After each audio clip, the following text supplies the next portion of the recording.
Hello, my friend, and welcome to Pro Wrestling Daily. My name is Aaron Machbitz. We are inching closer and closer to Royal Rumble, which means we are getting closer to WrestleMania 42, which happens in April. And the big rumor surrounding WrestleMania 42 right now is that WWE is going to run it back between Cody Rhodes and Roman Reigns, which will be their third match at WrestleMania. So WWE is looking at doing Cody Rhodes versus Roman Reigns 3. And for me personally, I think this is a bad idea and hope and pray they go in a different direction. In a few weeks, we have Cody Rhodes versus Drew McIntyre in 3 stages of hell. This is what I hope happens. I hope they have an absolutely fantastic match, which I know they will because Cody Rhodes and Drew McIntyre are absolute professionals. Drew McIntyre must win the championship in this match, or else he's lost to Cody Rhodes 4 times, and it really diminishes his credibility and fans ever believing that he's going to win the big one again. So Drew McIntyre has to win this match, but he certainly doesn't have to win clean, and he still can have Cody Rhodes going into WrestleMania with a really big match. So you have Drew McIntyre win the WWE Undisputed Championship in Berlin in 3 weeks in the 3 stages of hell match because Randy Orton comes back and inadvertently or advertently, doesn't matter, on purpose or not on purpose, costs Cody Rhodes the WWE Undisputed Championship.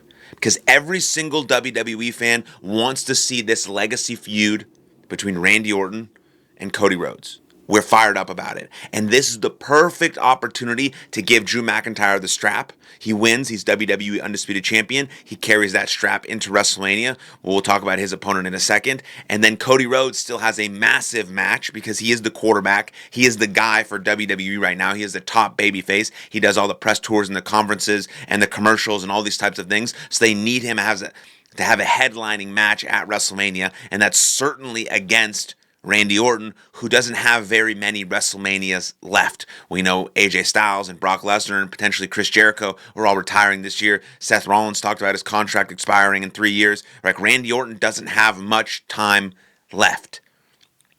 And he needs a massive match at WrestleMania. We need this big feud. So I think, inadvertently, on purpose, not on purpose, it doesn't really matter. Randy Orton costs Cody Rhodes the title. Cody Rhodes loses. Drew McIntyre is now your undisputed WWE champion. Then we move into Royal Rumble, which I don't think that Roman Reigns needs to win. Roman Reigns is a god in WWE. All he has to do is walk up to Drew McIntyre or who's ever champion at the time and say, I want to challenge you at WrestleMania. And everyone's like, yeah. He doesn't need a reason. He doesn't need anything. He certainly doesn't need to win the Royal Rumble. Now, I think WWE made a bad decision last year when they had Jey Uso win. And you can tell now that not even a year later, Jey Uso is back in the tag team division because he couldn't hack it in a main event level singles competitor. He's a main event level tag team competitor, and he's an upper mid-card singles competitor.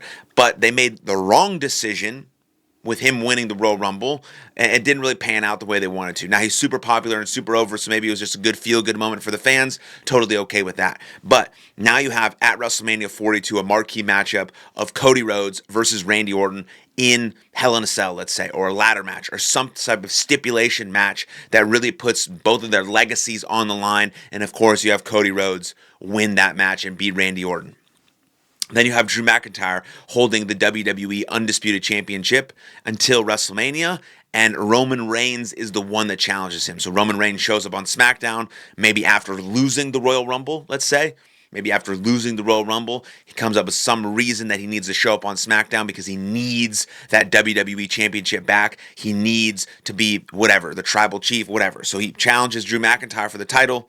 They come up with some story, and now you have 2 of the best in-ring competitors, best big men, best things that WWE has to offer in Drew McIntyre and Roman Reigns, and you have that, main event night 1 or night 2. Roman Reigns, Drew McIntyre. Roman Reigns wins the strap back, and now Roman Reigns is the WWE Undisputed Champion post WrestleMania 42. I think that is the direction that you go in. You don't have Cody Rhodes beat Drew McIntyre. You can't. You delegitimize Drew McIntyre so much. You delegitimize him so much. He has lost 4 times to Cody Rhodes. What the fuck is he supposed to do?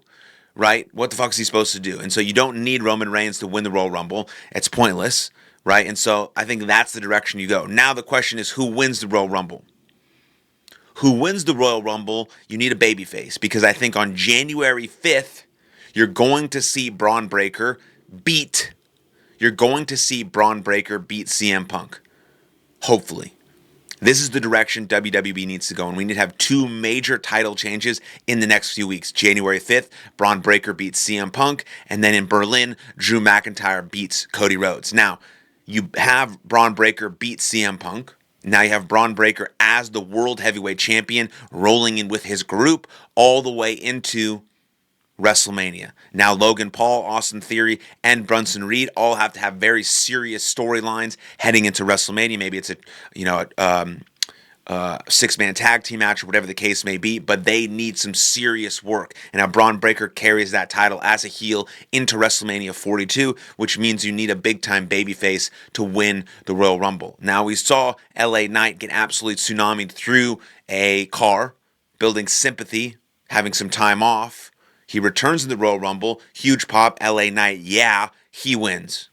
LA Knight wins the Royal Rumble, and then you see LA Knight versus Braun Breaker at WrestleMania 42, and then you see Seth Rollins return surprisingly at WrestleMania 42 to cost Braun Breaker the championship. LA Knight is your new World Heavyweight Champion, leaving WrestleMania 42, and then you see The Vision and Seth Rollins deeply feud moving forward. Now, those are some very light predictions that could potentially happen. We're talking about, Royal Rumble all the way till April and WrestleMania 42. But as I stand here right now with you on December 28th, 2025, that's what I think could and potentially should happen. And I think as a fan, I'd be really excited if that did happen. But let me know what you think in the comments down below. Your WrestleMania predictions, who should be champ, who shouldn't be, Royal Rumble winners, all that good stuff in the comment section down below. And then like this video, subscribe to the channel, and I'll see you guys next time. Lots of love.